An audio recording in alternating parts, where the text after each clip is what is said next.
is so expensive to eat healthy. If I had $1 for every time I heard that, I would have, well, I probably only have a couple $100. But my point is, one of the things that is facing us in America is we have been told that it is too expensive to eat healthy, or it is more expensive to eat healthy than it is just to grab the convenience foods or to go through the drive-through of a fast food restaurant. You can feed a meal, feed 6 people with this bucket of Kentucky Fried Chicken, and it's easy and it's safe and blah, blah, blah, blah, blah. All right, well, it is not safe, okay? If you eat that way over and over and over and over again, you are going to get metabolic diseases and it will end up killing you, okay? If you don't think that's the case, you are just like the person who's smoking 5 packs of cigarettes a day and is saying, I'm not going to get lung cancer. There is a really small chance that you might not get lung cancer if you're smoking 5 packs of cigarettes a day, but it's not practical and it's not a reality. Okay, that person's the anomaly. So if you're predominantly eating convenience foods and fast food and going out, okay, you probably already do have a weight problem. Okay, now if you don't know, you can do the BMI calculator, which you need to watch the first video. Now, what I want to show you, it is actually less expensive to eat healthy. Not only is it less expensive in the immediate, but what you pay for your future health costs is way less if you'll eat this way. So let me give you, besides the tips that I gave you on TV, let me give you 15 easy to do tips that are going to help you shop for healthy foods on a budget. Now, there's a lot of great places out there. Fresh Thyme is an amazing place to shop. They have so much great produce. One of the places, though, that I also recommend, they don't necessarily have nearly the selection of items that a Fresh Thyme would have, but they oftentimes have some sales that make it a little bit cheaper. It's Aldi's. So start with Aldi's. Pick up some of the ingredients and some of the fresh fruits and vegetables and produce. It's all organic there now. Stop at Aldi's, pick up some of the things that you need there. What Aldi's doesn't have, then go to Fresh Thyme or your local grocery store or your farmer's market, even better farmer's markets, and pick up the other stuff that you can't get there. Okay, but that's going to help you save some money. And when you do, the first recommendation I have for you, buy whole birds, okay, like a whole chicken or a whole turkey. And if you buy them in season, they're even cheaper. So if you buy a turkey when it's turkey season, it's about $1 or less per pound. So you can get a huge 30-pound turkey for $30. Buy a whole bird, it's going to be way cheaper. If you buy like those pre-cut chicken breasts, those are going to be very expensive. You're paying for that processing of the food, okay? Now, it's not a severely processed food, but they're taking the whole bird and they're cutting off pieces, they're cleaning it. Sometimes they're treating it with some chemicals depending on what you're buying, and then they're packaging it and presenting it to you in the store. When you're buying the whole bird, you're getting the whole bird, all right? And it's going to be cheaper if you get the whole bird. Number 2, shop the outside of the store. The outside of the store is where all of the fresh produce is. It's where the meat counter is. It's where the dairy is, which you want to be cautious with the dairy. You have to understand dairy is inflammatory for your body. So you don't want to eat too much dairy. I recommend a nice aged cheese, but I don't recommend drinking milk and doing that type of thing. Having pre-shredded cheese. Pre-shredded cheese is pre-shredded and it's actually a sawdust covering that coats it. So you don't want to have pre-shredded cheese. Buy a block, shred it yourself. It's going to be better for you. It's going to be better for your health long term. But shopping the outside of the store is going to help you as you're beginning this journey to be able to eat the foods that are better for you. When you start to get into the middle of the store, as I showed you, that's where you start having to read labels and try to decipher and figure out what to buy. When you're walking around the outside of the store, it's really easy. And the thing is, the shopping list that I provided for you is great. It is how you can feed a family for 2 for half the cost of that other shopping cart. And I took it a step further. I gave you a meal plan for an entire week, 3 meals a day with snacks, plus I gave you recipes on how to prepare your meals. So just take that to the store, buy those things, come home, follow the recipes. Do me a favor, if you do that, post on this YouTube channel that you did that and how successful you were. I would love to hear about that. When I started my weight loss journey, I could cook 2 things and I had to read the instructions on how to cook them. I could do a frozen pizza, okay? And I didn't know if I was supposed to leave the cardboard on or take it off because, it comes with the cardboard. I I still don't really know.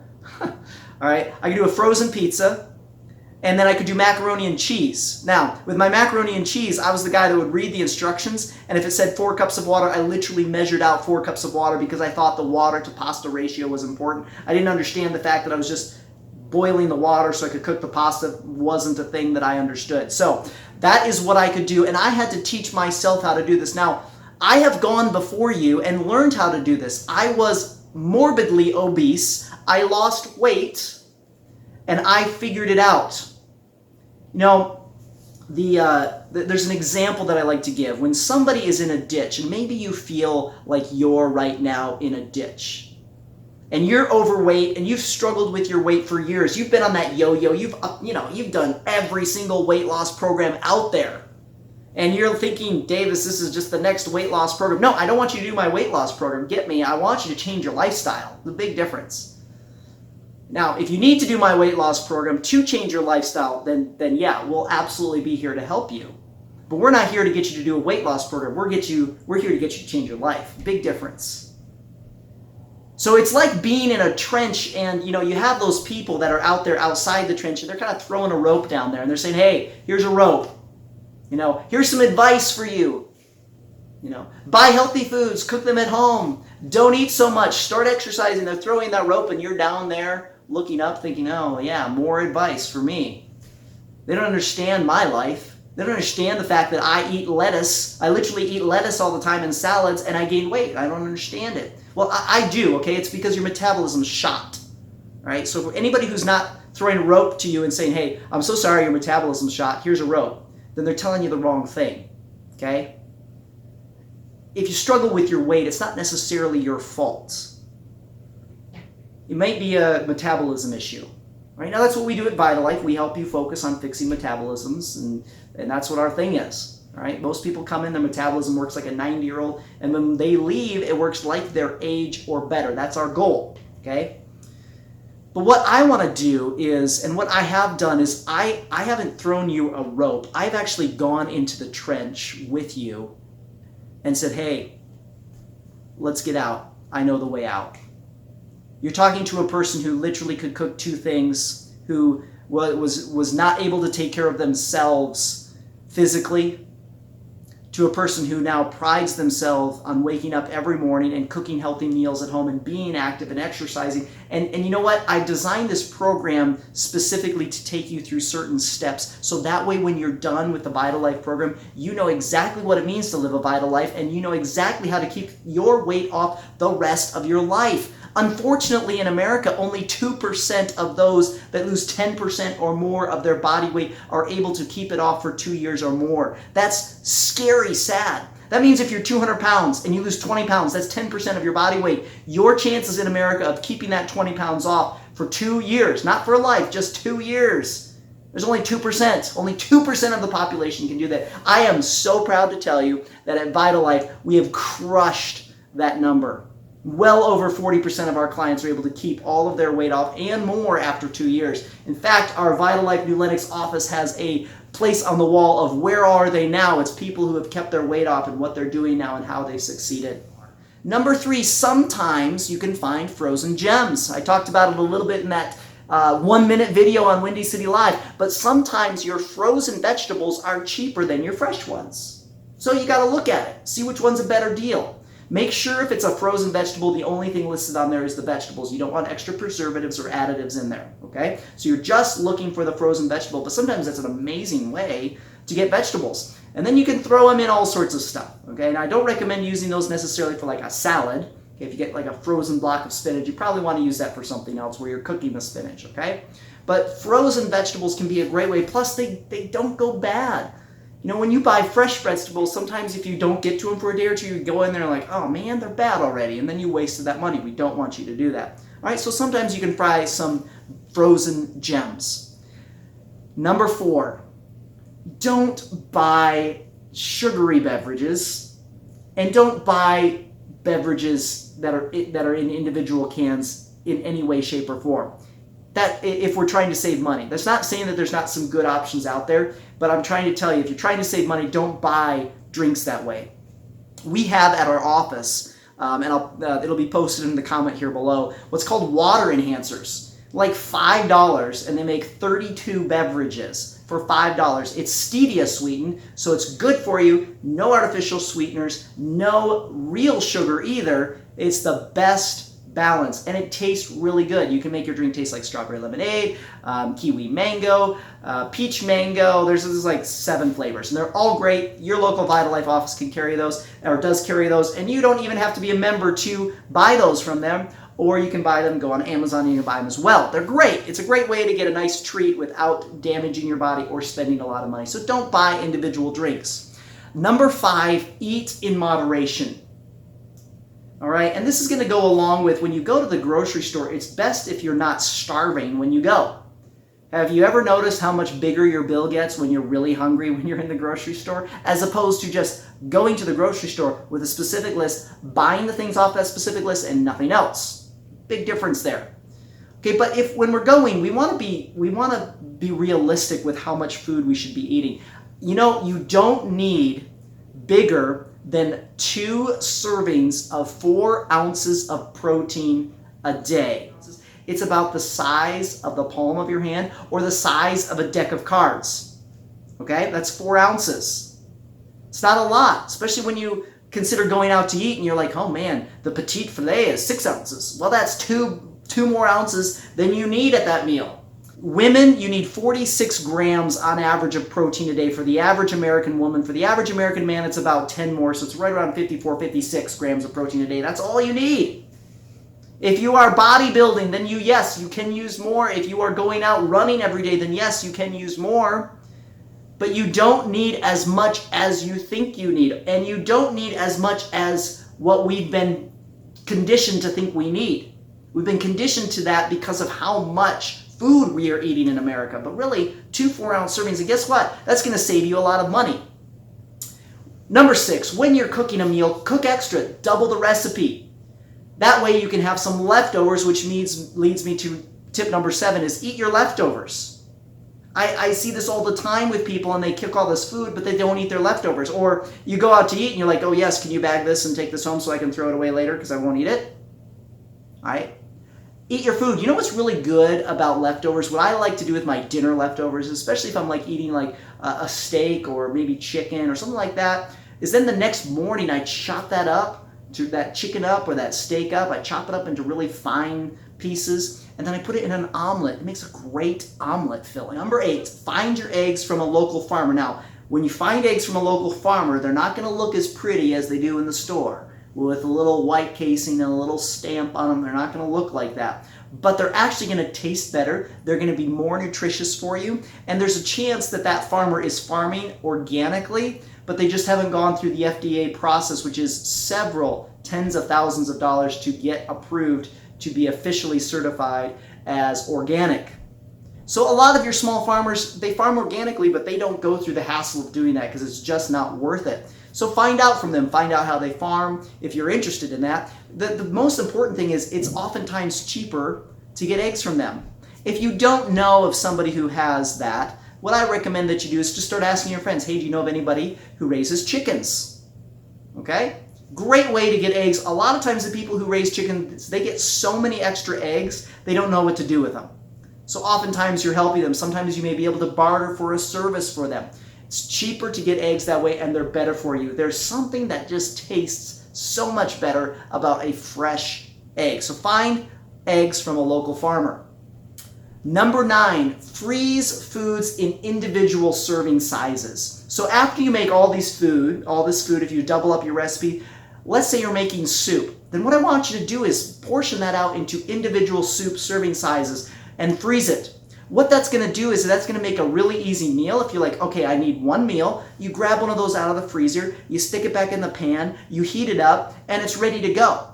Or you can stick that in your lunch bag and take that to work, heat it up at work, and you got your food. Okay, it's a really great way to live. So freezing in individual serving sizes. I like to do different types of meatloaf as well. And I'll take it, I'll put each individual serving size, I'll 4-ounce portion it out, and I'll put that in a Ziploc bag and I'll freeze it. And that way I've got this brick of meat It's ready to go. I can throw it in a soup. I could thaw it, put it cold, crumble it up on a salad if I wanted to. Lots of different things I can do with that. But freezing it in individual serving sizes makes it something that's easy for you to grab, and that way you're sure to eat the whole thing. If you freeze it in bigger sizes and you don't end up eating it, typically you're not going to be able to freeze it for a second time. Number 10, take your leftovers, repurpose them, and make them into a soup. A soup or a stir fry works really well. Let me talk about the soup to start with. So let's say you have all these vegetables, maybe you made a salad, maybe some cabbage salad and some other stuff. You have all this stuff left over, you don't know what to do with it, it's about to go bad. What do? I can repurpose that. I can get a chicken stock, put some seasonings in it, okay? Some of my favorite seasonings, I love cumin and paprika. I mean, those are like my go-to. I use our VitaLife Hawaiian salt, which tastes amazing and has over 90 different trace minerals. There's another video that talks about that. Really great salt, pepper, cumin, paprika, amazing. I also like spicy, so I throw in some Cajun seasonings so that broth is nice and spicy and yummy. So you're gonna take and make soup, season it, take all of the vegetables that you got running around the house, throw them in this pot, take one of those frozen packs of 4 ounces of meat, throw them in the pot, bring it to a boil, turn it down, let it simmer, mix it all together so it doesn't burn, okay?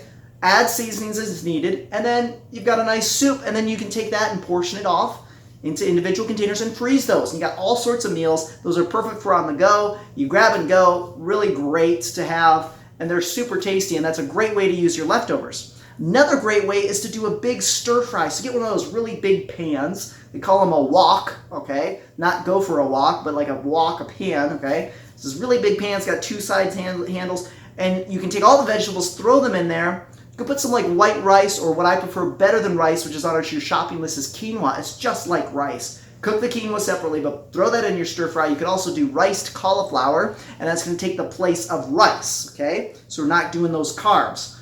Throw all that in there. Put some Bragg's liquid aminos. Bragg's liquid aminos is like soy sauce without all the sodium and some of the other additives that aren't good for you. It also has proteins in it, which is great for you. It has liquid aminos, which is the building blocks of proteins. Great stuff in it. Throw all that in there, mix it all together, cook it all together, and you have got a great stir fry. Number 11. 1 and 1. 11. Make your desserts at home. Now this is important in so many elements. First of all, it's important because having dessert typically is not healthy for you. If you will get your palate accustomed to not having so many processed foods, which we have another video on processed foods, which you can watch later, okay? But if your taste buds are now accustomed to eating normal, real foods, fruit begins to taste amazing. Like right now, I would love to have a Honeycrisp apple. They are the best apples ever. If you have never eaten a Honeycrisp apple, you need to go buy a Honeycrisp apple. If you've never had a Honeycrisp apple, please do yourself a favor and buy a Honeycrisp apple. They are amazing. You're going to have a whole new love for apples if you do that. If you want to put something more interesting on your apples, get an organic peanut butter that doesn't have added sugar in it. It's just the peanuts. Or you can do, if you want to do a little bit better, almond butter is going to be better, or you can do cashew butter. And dip your apple in that. Oh, so good. Delicious. You won't regret trying that. But my point is, use your fruit as dessert or prepare your dessert at home. If you'll do that, you're going to have less processed foods. You're going to have the opportunity to pick better ingredients. And overall, if you're eating the fruit as whole fruit, it's going to be less of a sugar rush for your liver. It's going to be better, which we have a whole video on sugar here. But it's going to be better for your body. It's going to allow your body the time to properly digest those foods and digest that sugar with a slower release. Don't eat out so much. Now, if you are super concerned about your budget and you are lying to yourself saying the reason I don't eat healthy is because I can't afford it, and if you are eating out, you are so mistaken right now. It costs between $2 and $3 to eat a meal at home, healthy meal at home. It costs, on average, according to The Simple Dollar, so there's a website called thesimpledollar.com, and it's all about economics in the United States. It costs, on average, $12.75 in America to eat out. Now, for those of you who are thinking through the economics of that, that is not going out to a restaurant where you need to leave a tip. $12.75 does not buy you a meal, a drink, and a tip at all. $12.75 is like McDonald's, maybe a little step up from McDonald's. If you're eating out, it's $10 more to eat out than it is to eat at home. So if you are really concerned about saving money, then quit blowing it on going out to eat. That's just stupid. And you're actually not being congruent with yourself. You're actually just deceiving yourself, and the only person that you really are tricking when you deceive yourself is yourself. You're the person who's saying, I can't afford to eat healthy, as you're going out to Portillo's for their chocolate shake. Let's be honest. Let's have integrity and say, you know what, I'm just choosing not to be healthy. And I actually appreciate that. I will live with that because you're being honest. You're being someone who's in integrity. But if you say, I can't afford to eat healthy meals, and you go out to eat, your life is in contradiction with itself. And I will be the first person to tell you that if you haven't heard that before. So stop spending your money eating out and start spending it eating healthy meals at home. And you're going to find that you're going to have more money to buy other stupid stuff that you want to buy. It's all stupid stuff. All right? So I know I'm being hard on you, and I'm being hard on you for a very important reason, because somebody has to be hard on you. Otherwise, you're going to just continue that pattern, have excuses all of your life why you can't eat healthy because you can't afford it, as you're eating out 3 or 4 meals a week.